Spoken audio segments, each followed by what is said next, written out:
I came here in '89. Picked a good year to happen to be here. I mean, that was an epic year. I was actually, somehow I finagled my way onto the media car and basically watched this whole thing unfold between Mark and Dave, and that was my first experience. The most epic showdown that we've ever seen. And still to this day, one of the best performances we've ever seen from two guys. I really started spending time here on the roads and training when I came back to cycling. And that was when you really got to explore the island and long rides and going places that I certainly didn't see in 1989. If you go further south, you get into a whole nother set of roads, a whole nother type of riding. You go up Coloco, you go up to Javi, you go past Javi, you go up to Cajalas, and it just it gets rich. And I fell in love with it.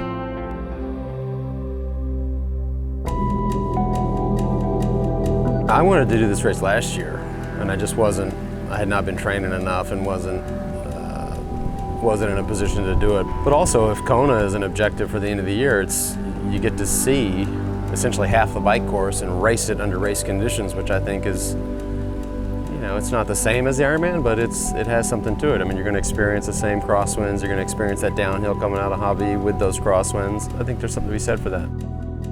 Florida was satisfying primarily because I got the nutrition part right. I struggled in Panama with it and had some side effects that I was able to manage around, but still had those gut issues, which every athlete that does these events knows what I'm talking about. Galveston, complete train wreck. St. Croix, almost an equally bad experience. My experiences in Galveston and St. Croix were much more painful than anything. I had one really, really bad day like that in cycling in 2003, but I never, in those 7 years of winning the Tour, had anything that felt like the last 3 or 4 miles of Galveston and St. Croix, where you literally said, I would do anything, say anything, pay anything to get out of here.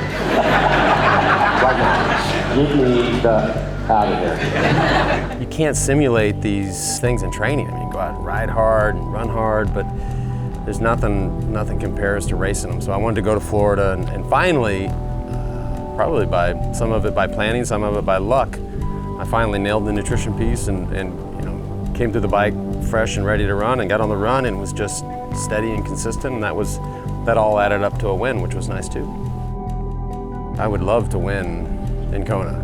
I have to be ready. I mean, you can't just say, okay, I've qualified, I've won the Tour de France 7 times, I've won a 70.3 or 2 here and there, or maybe even I was competitive in Ironman France. You got to show up and do it. And to get to that place, after Ironman France, I mean, I'll have 3 or 4 months there to just completely focus on that one day, which is my goal.